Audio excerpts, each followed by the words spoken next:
Mountaineer Nation, let's ride. But Don Nealon's Mountaineers enjoy walking in where angels fear to tread.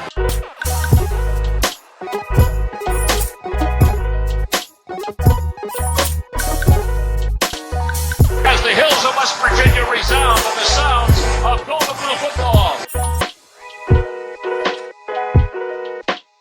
Here is Harris in trouble. Stiff arms. The would-be tackler comes down over the 25 to 20. Goes around about it to 15 to 10 to 5. A touchdown, West Virginia. He did it.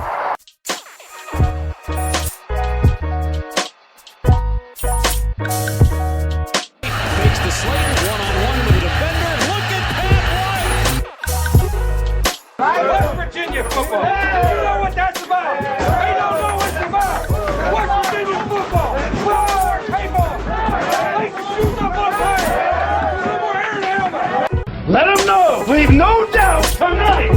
Leave no doubt tonight. No doubt. They shouldn't have played the old Golden Blue. It is a great night to be a Mountaineer wherever you may be.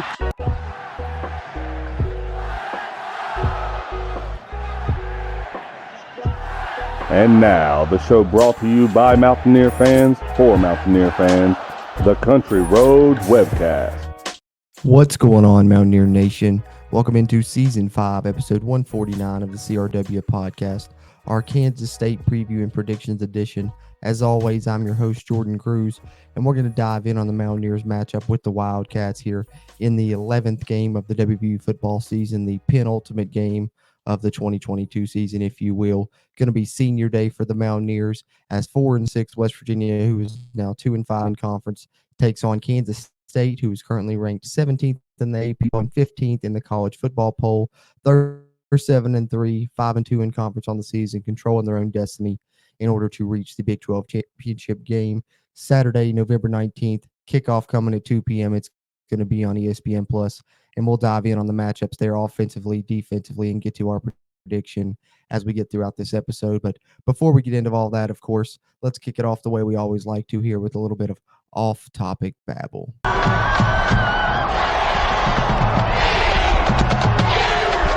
All right, so off-topic babble here is our opening segment where we always like to dish on some things that are, kind of off-topic from college football, or at least off-topic from West Virginia for the most part anyways. And as you guys know that follow the show and listen to the podcast here, for me, that's usually movies. We didn't get to have a preview episode last week, due to some extenuating circumstances. But because of that, didn't get to get into any off-topic babble because we didn't have the preview podcast, obviously. So I've got a couple weeks of things to catch you guys up on, which means I've seen, multiple new releases, not as many as I'd like to. Still a few things I haven't got to see that I wanted to, but a few things that I did watch. Don't Worry, Darling. Actually, I think it's streaming on HBO Max now, but Olivia Wilde's new movie, she's directing that one, got a pretty great cast in it. Chris Pine, Harry Styles, Florence Pugh, I thought was awesome in the movie, but I don't want to say too much about it because it's one of those movies that kind of has a twist at the end. But if you're like me, maybe, I figured out the twist pretty early and I knew, what kind of it was, just didn't know like the finer details of it. But to me, what made the movie good still yet was, despite the fact that I kind of figured out the twist early on, I still wanted to know how do we get here and stuff. And the movie still kept me engaged along the way. And something that really stood out to me, I thought, was the score in it. The sound design of that movie was fantastic. Whoever, was the composer there, I didn't get a chance to look at it, but it looked, it was really good. And it was a really interesting movie, kind of a thriller, if you will, type movie, suspenseful movie. And I enjoy that, as you know, but I think from Olivia Wilde, I really enjoyed Booksmart, a comedy route that she went, and now seeing this Don't Worry, Darling, I'm gonna have to tune into whatever she does next now as a director, after liking these first couple films I've seen from her, so I'll be on the lookout for that. I definitely watched that one. And then Weird, the Al Yankovic story, released on streaming only. It's actually only available on the Roku channel right now currently, if you have a Roku device or a Roku TV, which I do. So I seen that pop up and I was like, sure, I'll check it out. You got Daniel Radcliffe playing Weird Al Yankovic. Daniel Radcliffe, famous from Harry Potter fame. But the funny thing about the movie is, Weird Al comes on and intros the movie and it's like, oh yeah, this is all totally real, completely true story. But of course it's not. And you kind of figure that out, pretty quickly, that everything's hyper, fictionalized and just super made up and stuff, which I think is, not only lends itself to good comedy, because the movie certainly is a comedy and it's funny for doing that, but it's also super fitting, I think, that, Weird Al, a guy known, for making parody songs, that his movie would be, almost a parody, in itself as well, just a made up story about his life, a fictionalized story about his life. But it's pretty funny, and it's crazy some of the things that they do. It's really, I was like, wow, this is so random and wild, but because of that, it's super entertaining. So I enjoyed that. And then most recently, a couple days ago, went to the theater, me and my fiance, to catch Black Panther: Wakanda Forever, the sequel to the first Black Panther film, and it was very good. I will say that it was well done. I thought personally, not, it doesn't hold up to the first film to me, I don't think personally. I think my fiance said she may have enjoyed it even more, but to me, it's missing a little bit of action. There's some parts in it that are really slow. The movie's almost 3 hours. I thought that you could have cut out 20, 30 minutes, but that's just my, my personal taste. I think that with a lot of movies, lengthwise, that there's certain things I could see that I would have took out, take out, 10 minutes here, 10 minutes there, make the runtime a little bit shorter personally. But overall, I really did enjoy the movie. But my fiance also pointed out to me that it's kind of fitting that it's not as action oriented, with the more somber tone that they're going for with some of the subject matter that they're talking about, which, as I'm sure most of you all know, Chadwick Boseman, who played the Black Panther originally, passed away due to cancer, a couple years ago. So in the sequel, rather than recast him, they also, I'm sure if you've seen the trailer, spoiler alert if you haven't, skip forward the video about 30 seconds real quick, but they, kill him off in the movie as well, and, his character, and say that he died, and, the Black Panther died there as well. So it's a super emotional movie, because not only I think it would be emotional with them having done that without Chadwick Boseman's passing, but with his passing, it's really almost like a tribute to him with that, but it comes with some sad moments. So bring your tissues to that one if you're going to check out Black Panther. But I really enjoyed that. So that's kind of the 3 new releases I've got to talk, got to check out. There's still a few more I want to check out. Black Adam, I still haven't got a chance to see that. Definitely planning on that. I'm a huge DC fan, huge comic book guy, as you all know if you follow the show. And then, it's Christmas season coming around the corner, so some Christmas movies are coming out. Just if you guys don't know, I think later this week on HBO Max, if you're a fan of A Christmas Story, they've got a sequel, A Christmas Story Christmas, I believe is what it's called. But the guy that played, Ralphie in the original Christmas Story is coming back, and he's playing the father of the family this time. So that's coming out. And then Tim Allen's Santa Claus, if you're a fan of those movies, on Disney Plus, they got a series coming out streaming, a sequel to that. It's going to be multiple episodes called The Santa Claus, is where they got him and a lot of the other cast back for that. As far as off-topic babble goes, I may be talking about some Christmas movies moving forward, but call some new releases this week. Let me know in the comments, you guys, if you guys caught any of those, what you guys thought, or any movies you guys checked out, or anything, off-topic babble-wise you guys like to talk about. You guys don't always have to comment about West Virginia stuff if you're into some of this off-topic babble. I like to talk about anything with you guys, as do the other ones that help run the Country Roads Webcast YouTube channel and respond to comments there and everything. We really appreciate you guys doing that. But having said that, I guess that'll wrap us up for the off-topic babble segment here on season 5, episode 149. Let's move on to some Mountaineer football news.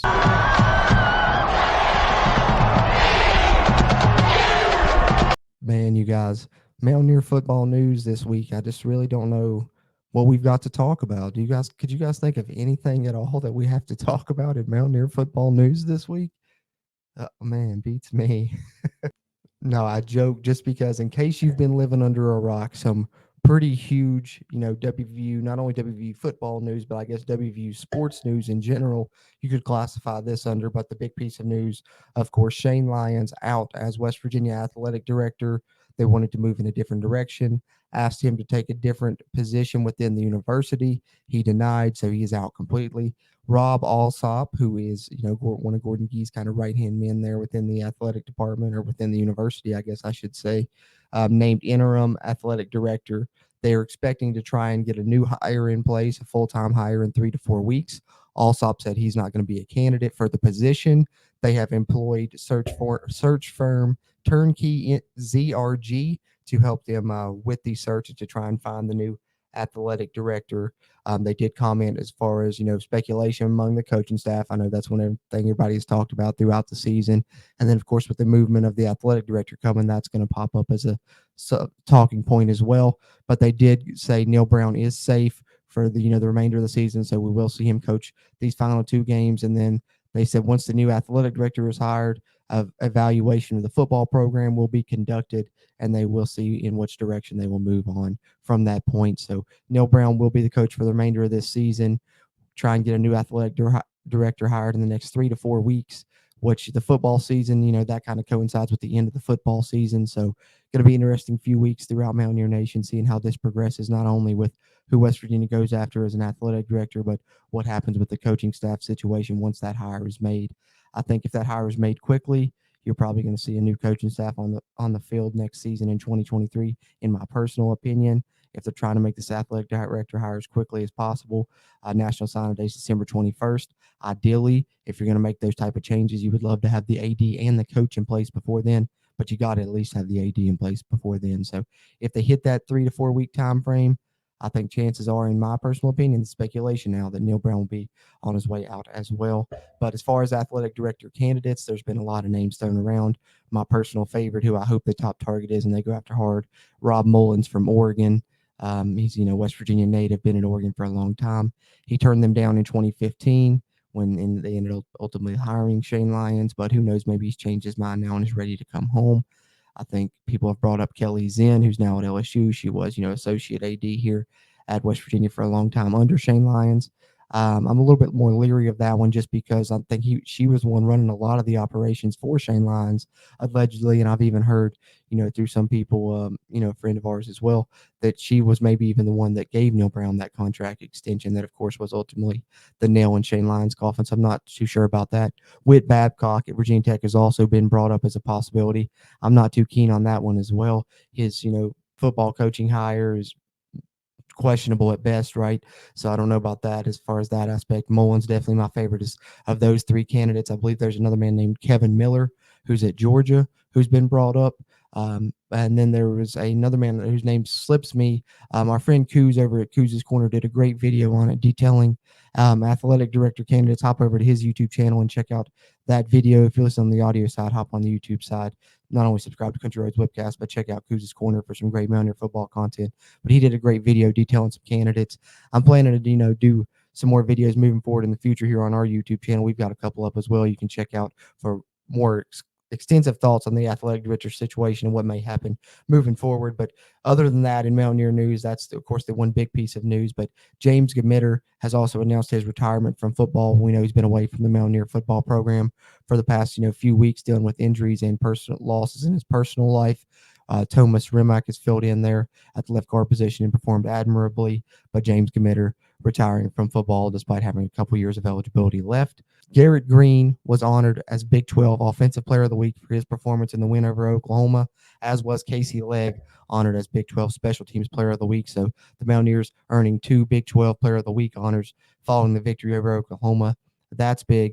And then we'll turn the calendar to this week, where, as I said earlier, it will be senior day for the Mountaineers in this game against Kansas State, final home game of the season for the Mountaineers, last game in Morgantown in the 2022 WVU football season. So with it being senior day, I take a second to honor some of these West Virginia football seniors. They do not have a lot this season, actually. I think I counted earlier. I believe there's only 11 seniors on the West Virginia football roster this season. And as far as some of them may be able to return, yes. But Neil Brown said his strategy to that is, if you don't know, just go ahead and walk anyway. So I assume that all 11 of these guys will probably walk on senior day, despite the fact that some of them have the ability to return if they would like to do so. All right, so starting right here with the preferred walk-on quarterback the Mountaineers added from the JUCO ranks a couple years ago from Lackawanna Junior College there. As you see in the bio, Matt Cavallaro, senior quarterback, and that's another one that will have the ability to return if he'd like and utilize that year, as will the next one we'll talk about here, who is also a preferred walk-on, really a heavy contributor for the Mountaineers on special teams, state native from Moorfield, West Virginia originally. I believe he served in the armed forces, then came back, and I believe he's a little bit older, so who knows if he'll choose to come back. He may go ahead and move on, but that's Will Schoonover. There's another senior for the Mountaineers, a linebacker on the roster. And then you got Eggsry Lowe, redshirt senior, heavy contributor for the Mountaineers, came initially as a safety all those years ago, transitioned over to linebacker not long thereafter, and has been a mainstay in the linebacking core through 2 coaching staffs, really. And I think has become a heavy contributor this season late, moving into the starting role about mid-season, and has looked good in doing so. And, played a lot of snaps for the Mountaineers throughout his career, originally from the Pennsylvania area there to see Johnstown, Pennsylvania. But he has the ability to return if he would like, but I'm sure he will walk. Makes reload number 6, a linebacker. And then you got Wesley McCormick, transferred into the Mountaineer football program this season from James Madison, playing the cornerback position. Has seen extensive playing time there, a starter on and off for the Mountaineers, and he has the ability to return if he'd like, but we will see him walk on senior day and then find his plans out about that further on down the road. Taj Alston, same story as well, has the ability to return if he'd like. He's a guy that's had, a bit of an injury-riddled career, I guess you could say. I think he even started his career at East Carolina, then went to a JUCO before coming to the Mountaineers there. You see Copiah Lincoln Community College, originally from the North Carolina area, but up and down career, even at West Virginia, suffered injuries here, finally got healthy this season, loses his starting job to Sean Martin, who's really emerged as a big-time player, but I think has had a great career, and even despite losing his job, has really split snaps with Sean Martin and made plays specifically in the latter portion of the season this year, getting sacks in a lot of games. And I think he's a guy that if he comes back could really be a heavy contributor for the Mountaineers again next season and may end up a starter again. Then you got Parker Grotehouse, who transferred in for the Mountaineers this offseason from Florida State, a redshirt senior originally from Ohio. Really has been the kickoff specialist for the Mountaineers this season. If they, ever choose to kick any long distance field goals, the rumor is, 50 plus, it'll be Grotehouse out there kicking it. But he's done a good job, putting the ball into the end zone. And the Mountaineers have had more touchbacks this season than they have, in the past couple seasons, it seems like. So he's done a good job there. We'll see if he chooses to come back or not. And then the final player that has a chance to return if he chooses to do so and utilize those COVID seasons. And you see all these players are redshirt seniors that I'm talking about here. So normally they would be gone, but they can utilize a COVID year if they'd like and come back for a 5th year, which you can see on the screen. We're going to get into a few players that are utilizing that 5th year at West Virginia already. But Brian Palindi, another transfer for the Mountaineers that they brought in from Colorado State this offseason, a tight end who has been featured heavily all season long, especially since the injury to Mike O'Laughlin, been the number 1 tight end for the Mountaineers, and he's been a great hand in the run game, really helping, especially last week in the win over Oklahoma. I mentioned that in our, review show. West Virginia went 12 personnel a lot in that game, and Traylon Davis and Palindi really helped the run game. But another senior, redshirt senior that has a chance to come back, but we will see him walk in the game against Kansas State. And then you got your 5th-year players here. Rashad Ajayi also transferred in, also from Colorado State for the Mountaineers, been a starting cornerback on and off this season for the Mountaineers, really helped a secondary that was in desperate need of players. Jasir Cox, who transferred in from North Dakota State from the FCS ranks, and I think what he's done here, especially in the latter portion of the season, may have played himself, the ability to get onto an NFL roster. Who knows? We'll see what happens with that moving forward. He's bounced back between the spear position and the will linebacker position. Listed here on the roster as the spear, you see, because that's what he was recruited to be. Played the will linebacker position for a lot of the season, but last week they moved him back to the spear, and I thought he really shined there, shutting down the screen game and a lot of the outside things on the perimeter that Oklahoma was trying to do. We saw him all over the place and led the Mountaineers in tackles with that one in 12. He will walk this Saturday on senior day. And then, of course, Charles Woods is going to walk, and he is the 1 5th-year player that actually could come back for the Mountaineers. He's played in under 4 games this season, can utilize a red shirt apparently, and could come back. That's what the rumor is that I've heard. I don't know. We'll see what happens with that. I don't know if it would be a medical red shirt, though, if it would have to be, since he's utilizing his COVID year. We'll see how that plays out, but I'm sure he will walk, and we'll see what happens moving forward, because Charles Woods is definitely a guy that I think could play in the NFL. Came to the Mountaineers from the FCS ranks as a transfer last season, really started to shine, and was going to be one of the top players in the conference and maybe one of the top corners in the country before his injury. A few series into the Pitt game that's really held him out all season pretty much. But if he chooses to come back, that can improve his stock. But if he, thinks he can get a look now and get onto a roster now, he may go. But we'll see him walk on Saturday. And then, of course, moving on, a player that walked last year, Neil Brown joked when he mentioned everybody's going to walk. Dante Stills is going to walk twice, maybe the first player in WVU history to do that, walk twice on senior day. But nonetheless, we're glad that we get to see him walk twice. So thankful for him for coming back for this season. hate, that it wasn't a better successful season overall for West Virginia. But I think Dante Stills has really improved his draft stock this year with what he's done. He's been one of the highest graded players on PFF almost every week for the Mountaineer defense. He's became the career tackles for loss leader for West Virginia, the career leader in games played.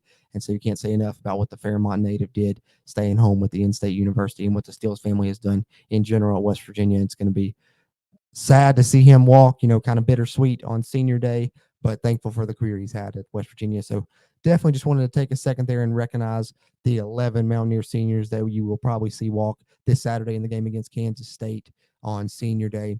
That being said, let's get into a little bit more about the matchup specifically with our preview of the upcoming game this Saturday against the Wildcats.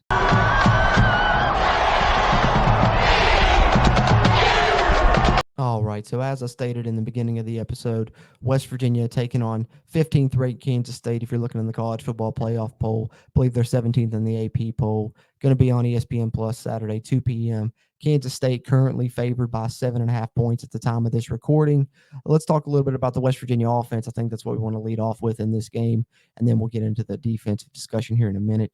But you're taking on a Kansas State defense, that's very sound in what they try and do. They've got good players on that front, specifically the defensive end, Ozama. I can't pronounce his full name. I don't, right off the top of my head, but really a strong player and has been for a couple years for them on that defense. And they just do good things and they're fundamentally sound and they're, not going to let you big play them usually for the most part. And they've in recent weeks really done some good things, on that defense. Specifically, when you look in conference play, they held Iowa State to 9 points, shut out Oklahoma State with a 48-0 win. And then, of course, last week, most impressively, perhaps, a Baylor team that really looked like they had been hitting their stride. They hold them to 3 points in a 31-3 victory. And this is a Kansas State team, that's really hungry to get to a Big 12, championship game. If they win out, they're in there and going to play TCU in the Big 12 conference championship game. They're currently the number 2 team in the conference. So you think their defense is going to come hungry against this Mountaineer offense for sure. But in turn with that, I think West Virginia hopefully is going to continue to be sparked by, Garrett Green, who really could raises the energy level of the team. Here's the thing is we're going to have to wait and see who starts for the Mountaineers, not ruling out JT Daniels as a possibility. I don't see how you can't go with Garrett Green, but this coaching staff has shown us, time and time again in the past, they're willing to really stick by their guns with who they want to be their starting quarterback. So I would not be surprised at all to see JT Daniels start the game for the Mountaineers, but I think we'll see Garrett Green extensively, regardless one way or the other, hoping that we get to see him start and play a full game. But I think that will really help the Mountaineers, and they're going to need that spark, I think, because, the team's injury riddled. We've seen Justin Johnson have fumble struggles in the past couple of weeks that he's never had before. I think he's banged up. We know Tony Mathis has the elbow injury that most people probably wouldn't have even returned from. CJ Donaldson out for the season. Other than that, you got the redshirt freshman Jalen Anderson. Good to see him getting experience in the backfield. So Garrett Green really adds something to the run game, which is something you really need right now. I think if you're West Virginia and you want to have a chance to win this game, you're going to have to utilize that running game in this game. But the West Virginia receivers have stepped up when Garrett Green's been playing. Bryce Ford Wheaton, Prather, Sam James, all have, played some of their best football in the past couple of weeks, I guess you could say. And I would love to see more of the JUCO guys, Jeremiah Aaron and Cortez Braham, get a little bit more action as well. Other than that, you got to have the tight end show up and have, a strong game, of course, along with the offensive line. But I don't really harp on them too much because they have been solid throughout the season. And I almost to the point where it's kind of expected they're going to do their job for the most part, even with the replacements they have in there. Thomas Remick at left guard. And, sometimes Jordan White even has been filling in at right guard. And then the other two battling at right tackle still with Hubbard and Yates. But the offensive line being solid as it has, it's the tight end position you got to look to, especially when you're talking about the West Virginia run game, when you lose a guy like Mike O'Laughlin early in the season. But last game, the West Virginia tight ends really had their best game. I thought Traylon Davis, the redshirt freshman, for sure had the best game of his Mountaineer career, playing the most snaps of his Mountaineer career up to this point, over 30 snaps in that game. West Virginia went 12 personnel a lot, playing both those guys at the same time.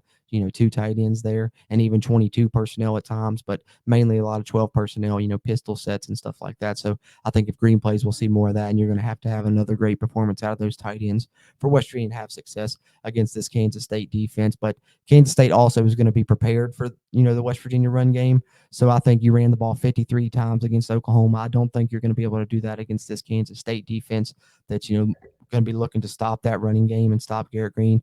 I think this is a game where Garrett Green's going to have to use his arm a little bit more, and we're going to have to really see what he can do passing wise for West Virginia to be able to have a chance in this one. I think it's going to have to be a little bit more balanced. I know we saw perfect balance, obviously numbers wise, 203 passing, 203 rushing against Oklahoma, but Garrett Green wasn't all of that. JT Daniels did put up some of those numbers before he came in. Garrett Green, we know his passing game's been a bit of a mixed bag, particularly when he has to sit in that pocket. So we're going to need him to step up there for West Virginia to have a chance in this game offensively. I feel like, and that's just kind of my thoughts on the West Virginia matchup offensively versus Kansas State defense. Flip it over and let's talk about the other side a little bit about this West Virginia defense, who had been much maligned earlier in the season, taking on a Kansas State offense that I think has a quarterback taking over that they've wanted to see take over, kind of much like JT Daniels has struggled, past couple of weeks. West Virginia fans kind of been calling for Garrett Green. Finally got to see it a little bit last game, hoping to get to see him start this game. Kansas State has kind of felt similarly about Will Howard ever since he played against Oklahoma State, in that big 48-0 win back on October 29th. In that game, he was 21 of 37, 296 yards, 4 touchdowns, 0 interceptions. So finally against Baylor, he comes in and plays extensively this past week, and it's a 31-3 win for him. 19 of 27, 196 yards, 70% completion rate, 3 more touchdowns. So the past 2 games that he's played, the Kansas State passing offense, from what I can tell from their side, has really looked almost completely different. And it's, he's making plays that Adrian Martinez hasn't made, including throwing guys open, things like that. And, in those past 2 games that he's played, 7 touchdowns, 0 interceptions. Stark difference this season in the action that he's gotten: 717 yards, 9 TDs versus 1 interception, 92 quarterback rating. And it's a stark difference from the Will Howard West Virginia has seen, because if you look back, Will Howard's West Virginia started actually in Morgantown 2 years ago for the during the COVID season, and that Will Howard was a shell of the person that we're seeing today. He went 19 of 37, 184 yards in West Virginia, forced him to throw 3 interceptions in a big win over a ranked Kansas State team at the time. The ranked Kansas State team coming in, quarterbacked by Will Howard.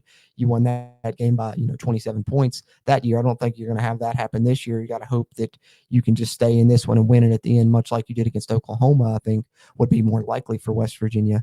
But what I will say is that I think Will Howard is a much improved player. I think the Kansas State offense, I would agree with their people, looks much better, runs more fluidly with him in there, particularly in the passing game.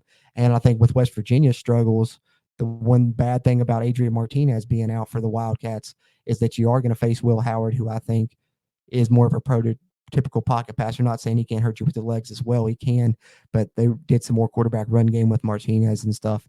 And West Virginia, we know that their weakness has been, the passing defense in the secondary. So facing Will Howard is not maybe the best situation matchup-wise for this West Virginia defense, and that's what concerns me about this game, is Will Howard really hurting West Virginia in the passing game. Not to mention the fact, if he does, then you got to deal with Deuce Vaughn in the backfield, one of the best running backs in the Big 12, a Big 12 that's just deep in running backs. I mean, just let me name off these running backs for you, and I couldn't rank them from top to bottom. We just saw Eric Gray run for 200 yards on West Virginia. We've seen what these other ones can do. But in the same conference, you've got Eric Gray, Bijan Robinson, Deuce Vaughn. I know I'm probably, leaving off somebody. Kendra Miller at TCU. That's just off the top of my head. I couldn't even rank those 4 for you, but Deuce Vaughn's one of the top ones. And not only is he one of the top ones, it's really tough to stop him because he's stronger than he looks with his size and stature. He can run in between the tackles despite his size and stature. And in addition to that, they'll get the ball to him in a multitude of ways, including in the passing game, where he can even line up as a wide receiver and runs fluent routes as a wide receiver and can run the whole route tree. So it's just a multitude of ways that Kansas State can hurt you offensively. And I think the offense has improved with Will Howard behind quarterback. So if I'm concerned about anything in this game, it's West Virginia's ability to stop the Kansas State offense. I think we're going to have the West Virginia defense force some turnovers, get some sacks in this game, and hopefully have the same success they did on conversion downs against Oklahoma's for the Mountaineers to be able to, against the Oklahoma Sooners, rather, let me say, for the Mountaineers to be able to have a chance in this game ultimately. And I think, they held Oklahoma to 1 of 11 on third downs. If they can do anything like that against Kansas State, they're in good shape. But if they can do half as good as that, but add a turnover or 2, then West Virginia may be in good shape to be able to have a chance in this game, because let's face it, it's at home, and the biggest advantages the Mountaineers have had has been playing at home this season. They've been almost a completely different team and a lot better at home. So So that's just kind of my preview of the matchups. Now let me dive in and give you guys my key to victory and my score prediction for the 11th game of the West Virginia football season.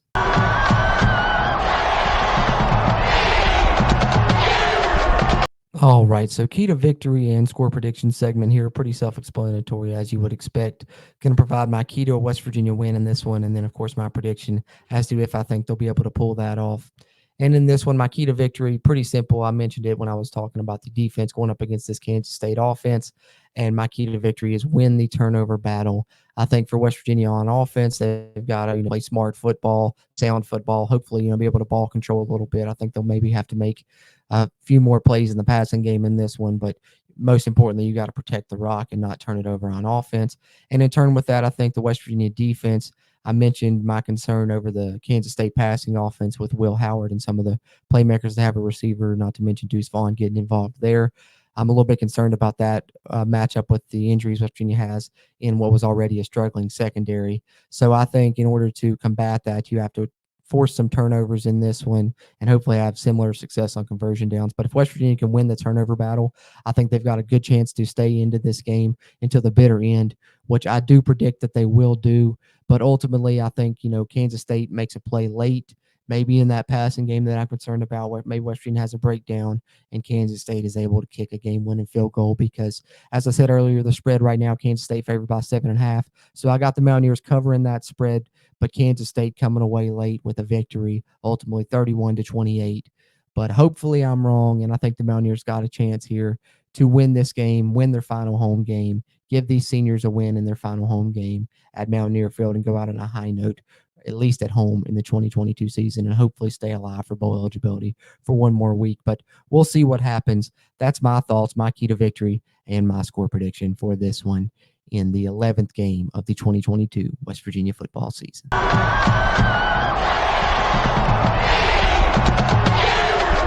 All right, so having said that, that will pretty much wrap us up here on Season 5, Episode 149 of the CRW podcast. Really appreciate you guys tuning in to this Kansas State preview and predictions episode, whether you're tuned in on the video side or on the audio side. As far as you guys on the video side, what you can find on our YouTube here, Country Roads Webcast, or on the WV Sports Now YouTube, as we are a part of their podcast network there in the Sports Now family and networks. I'm really appreciative of them. Check them out at wvsportsnow.com for some really great Mountaineer sports content as well. But whether you're tuned in on their YouTube or our own, do us a favor before you head out. Scroll down real quick, hit that thumbs up button, give us that like on this video. That'll really help this video's performance and future videos performances here on the channel as well. And if you haven't already, hit the subscribe button. Helps us, helps you, helps get more of this Mountaineer sports content out to Mountaineer Nation. And if you're listening on the audio side, which you can find on any podcast platform you like, but if you're on Apple Podcasts, do us a favor, leave us a rating. That really helps. And if you're listening on any other podcast platform, share us around. That helps us as well as we continue to try and grow the Country Roads Webcast community throughout Mountaineer Nation. Having said that, we will have the Kansas State post-game show streaming live here on our YouTube, as well as, of course, the Voice of College Football channel and the West Virginia Voice of College Football channels there, as we have been all season and will be for this game and the final game against Oklahoma State as well. So be sure and check out those live post-game shows if you haven't yet, where you can hop in with us in a live chat and talk with us there post-game. And then plenty of other West Virginia content coming from us here at the Country Roads Webcast. Of course, if you listen to this in the audio side, be sure and hop over to the YouTube channel, especially right now with all the news that's breaking. We've got a ton of videos coming every day. Basketball season going, football season going, so there'd be a lot of content already. But with the Shane Lyons news and who knows what's coming up within the athletic department, it's really just a ton of content. So no better time to subscribe to the YouTube channel than now. But we really appreciate you guys tuning in on the audio side as well there in the podcast form here with our long form episodes that we bring you a couple times a week with our preview and reviews. And having said that, speaking of long form podcast episodes, CRW Hoops episode 2 should be out here either later today or tomorrow as we try and release that ahead of Friday's game. Going to try and preview that game for you guys. So got that going as well. So not only, of course, CRW proper podcast here, but CRW Hoops podcast rolling now as well. So multiple long form episodes, multiple shorter form things there on YouTube as well. Plenty of ways to get West Virginia sports content during a time where a lot of it is coming at you. So be sure and you're getting some of it from us here at the Country Roads Webcast, and we really appreciate you doing so. That's going to do it here for me on season 5, episode 149, our Kansas State preview and predictions episode. Be sure and tune into the game Saturday, November 19th, 2 p.m. kick on ESPN Plus. Hopefully we see the Mountaineers get their 5th win of the season on senior day and the final game in Morgantown in 2022. Having said that, as always, I'm Jorden Cruz, and until next time, let's go Mountaineers. If you really want to know, then come on, let's go. Take a stroll down those